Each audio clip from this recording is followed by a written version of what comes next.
Sa gitna ng mga issue sa immigration sa Canada, isang bagong report ang inilabas Martes kung saan inilatag kung bakit sa gitna ng mga hamon, pinipili pa rin ng mga immigrants manatili sa bansa.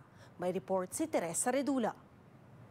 Sabi ko, is all in God's plan talaga. So lahat September nangyari. Kasi September ako nagland, September din ako na PR, tapos September din kami na citizen. Buong pusong ipinagmalaki ng Pilipinong si Marilyn Suryaga ang anyay bunga ng kanyang determinasyon nang maging Canadian citizen siya at ang kanyang 2 anak nitong Setyembre. Imagine mo, 2007 ako pumasok, to sa 2019 ako na PR. Ganun kahaba yung processing ko. Lahat, pinagdaanan ko na lahat ng prayers, lahat ng mga ng tulong, lahat ginawa ko na. Dumating noong 2007 bilang caregiver. Buong tapang daw na hinarap ng tubong Cotabato ang anumang pagsubok sa Canada. Lalo't pangarap niya raw magkaroon ng magandang kinabukasan ang kanyang pamilya. I see the great future here for my children, especially we have none back home anyway, we're poor. So I know we're not rich in here, but the thing is, they have future here. Nung na-PR na ako, I bought a house.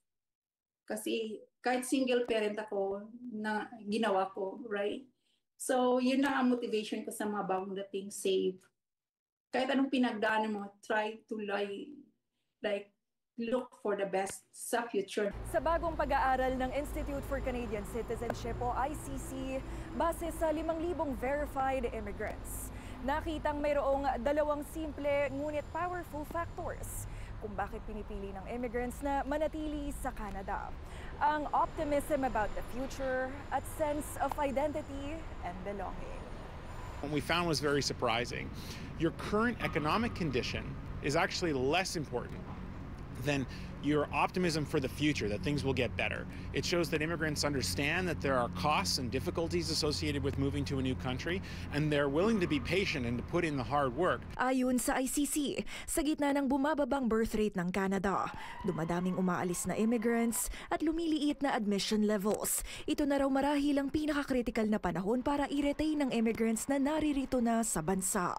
Our hope is that this data can inform targeted investments in retaining this talent, because immigrants who are globally coveted have global options, and if they're not going to contribute to Canada's success, they'll contribute to the success of another country and leave us behind. If you want to retain this talent in Canada, then you need to invest in retention, and the good news is it's actually fairly simple.